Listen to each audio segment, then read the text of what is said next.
At the end of January, we left for our shows out in California and Oregon. The Midwest was cold and snowy and very windy. There was some respite from the cold as we went past Wichita and out west toward New Mexico. The sunsets in New Mexico were beautiful. There was still snow on the ground in Arizona in the morning, and we saw it in the mountains as we went through Arizona and California. We're heading for Ontario and the Road to California Quilt Show. After setting up on Wednesday, we were joined by romance novelist Patience Griffin, mystery quilt writer Arlene Sacitano, and women's fiction author Marie Bostwick. Many of the attendees at Road to California took the opportunity to meet the authors and talk with them about their books, and the authors enjoyed telling them about their experiences as authors and as quilters. On Saturday, C&T author Kristen Brown came and signed with our authors, and she had her books with her. Her books are on ribbon embroidery and hand embroidery, and she has a new book coming out this April. The attendees on Saturday were very enthusiastic, talking to the authors, getting to know the storylines of the books, and get some personal contact with the authors. And there are a lot of people shopping just to buy quilt books. You can see them in the background busily perusing all the many books we have. Here you can see some of the beautiful work that Kristen Brown does. Her newest book is called Beaded Embroidery. After the show, Jack flew home, and I stayed with our son and family and cooked and visited. I watched the Valentine roses bloom that Jack had sent to me and worked on a quilted embroidery top my daughter had abandoned years ago. When Jack returned to Southern California, we left for Washington State, going through Sacramento Valley. The next day in Northern California, going up toward Mount Shasta, we saw lots of snow and no mountain.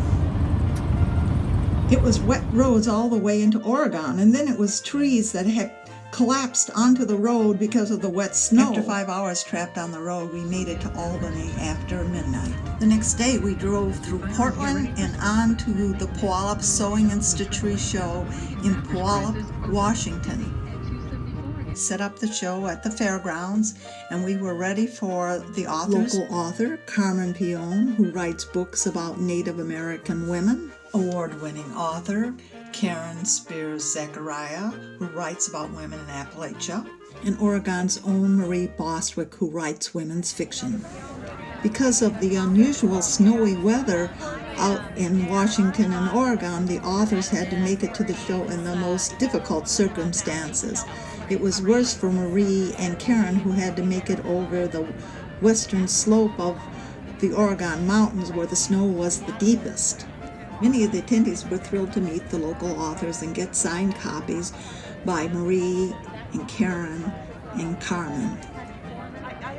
These authors provided an interesting selection of novel material for the people to read and to share with their friends. The day after the show closed, we left for Bemidji, Minnesota, going up the Columbia River Valley, and we saw lots of cars and trucks and lots of vehicles carrying goods across the United States through the snowy mountain passes. Here's a particularly pretty train sitting on the roadside up in the Columbia Pass. We swung around, up we went into the mountain passes, and we saw a lot of snow. As we headed east, we went over Dead Man's Pass. We saw some very spectacular scenery. We enjoyed it, and we're glad to get over the mountains as we headed down into Idaho for an evening stop. The next day, we went on to Utah. We stopped and got gas, and then we're on through the passes, on into Wyoming, where we saw the deer and the antelope along the roadside.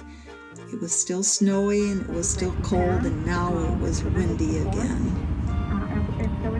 The next day it was on to Nebraska and into Iowa and on to Minnesota. After spending a night in southern Minnesota, we were glad to be on the road for the last day, heading in the sunshine home toward Bemidji, Minnesota, and we got to see a lot of frozen lakes on the way. After 4 days on the road, we were glad to get home to a very pretty sunset, but there still was a lot of deep snow on the ground. Now we're getting ready for Paducah Quilt Week with Marie Bostwick, Arlene Sacitano, and Patience Griffin. See us in booth 2401.